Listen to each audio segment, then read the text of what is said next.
Con argumentos, seguimos escuchando al profesor Juan Carlos Vidal y nos quedamos con un tema importante, hablando de participación ciudadana, participación electoral, los llamados a la abstención en el pasado. Más de 3 millones de jóvenes no están inscritos en el registro electoral. Ha sido el llamado de los dirigentes estudiantiles, de distintas organizaciones no gubernamentales como Voto Joven. En este sentido, usted también como profesor, pues tiene quizá el pulso, ¿no?, de qué piensan los jóvenes y uno también lo palpa, que a las muchachas pasantes no todas están inscritas. Quizá la lejanía, más cierta apatía. En algún momento se dijo, bueno, con elecciones no se logran cambios en el país. E incluso, pues, por parte de la oposición, algunos sectores presentaron planes como la salida, guarimbas, en fin, planes que eran modus rápido. El resultado es ya, e incluso son, cuando uno entra en las redes sociales, son las noticias más virales. Así saldremos de este gobierno, no sé qué, o gobierno no sale con votos, bueno, en fin, este gobierno no sale con votos, pero bueno, todos esos mensajes finalmente lograron crear una opinión pública, en la opinión pública el mensaje como que, bueno, con las elecciones no se logra nada, cuando sabemos que la abstención pues no favorece en nada a esa oposición que quiere cambios. En este día, 14 de febrero del 24, la humanidad no ha conocido otro método de cambio más efectivo, más duradero y más fuerte en el tiempo que no sea la participación ciudadana y las elecciones. Yo le digo a los alumnos y a quien tiene a bien escucharme que con elecciones sale este y cualquier otro gobierno. Por más difícil que parezca, por más duro que pueda, digamos, percibirse, las elecciones rosas, cuando son con participación masiva, decidida y en paz, las elecciones es un mecanismo certero para producir cambios. Y de manera que le digo a los jóvenes y a cualquier otro venezolano que tenga la facultad de poder inscribirse y hacerse elector, que estamos ante una magnífica oportunidad de generar el cambio que no lo queremos nosotros, sino que lo quiere el 80% de los venezolanos, 8 de cada 10 venezolanos. Inclusive muchos de ellos que se han identificado en todos estos años como oficialistas están conscientes que el país necesita un cambio. ¿Y por qué el país necesita un cambio? Porque el cambio está en la propia naturaleza humana, sobre todo del hombre cuando actúa en sociedad. Fíjate tú, hace pocas semanas ganó Nayib Bukele en El Salvador. Ganó con más o menos el 87% de los votos, o sea, arrasó. Pues bien, la gente le atribuye, la opinión pública salvadoreña e incluso la opinión pública mundial, le atribuye a Bukele ser un gobernante exitoso, que ha tenido políticas públicas acertadas.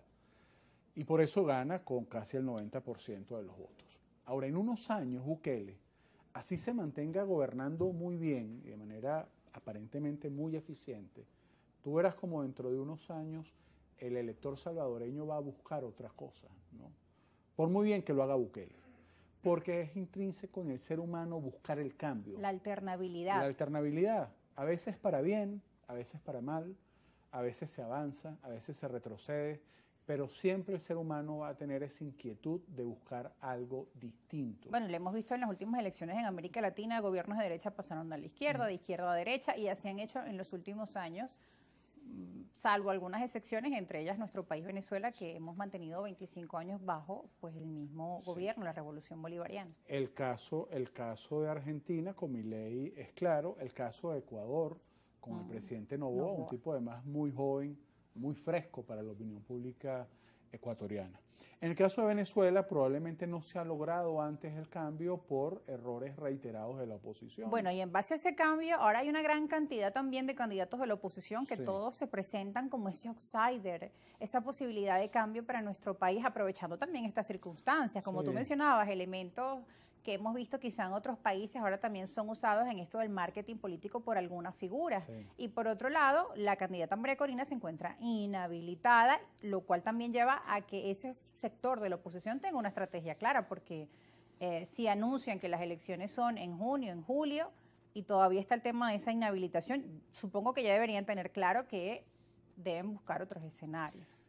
Bueno, tú comentabas en el bloque introductorio del programa que el presidente de la Asamblea Nacional, el diputado Jorge Rodríguez, hacía un llamado a la plataforma unitaria y seguía insistiendo en el tema del diálogo. Sí. Qué bueno que han ido diversos actores políticos para allá, qué bueno que han ido, mencionaba, 8, 9 precandidatos, decía que el 97% de las organizaciones políticas inscritas en el CNE han acudido al llamado de la Asamblea Nacional. Eso no es malo, Rosa.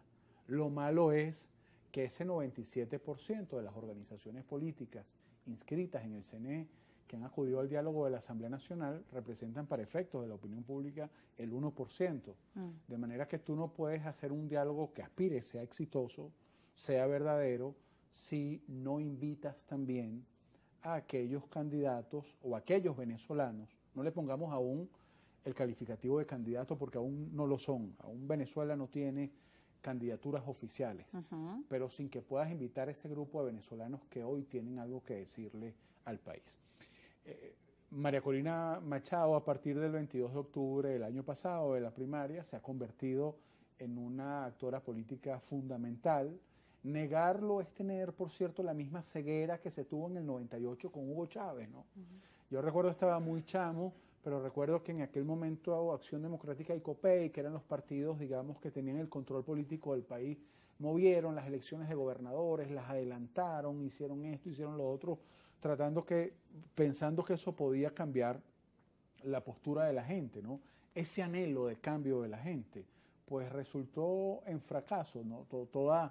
Toda medida extraña que trate de cambiar artificialmente las cosas. Lo mismo está pasando hoy con posturas con nombres como el de María Corina Machado. Es una realidad que está allí.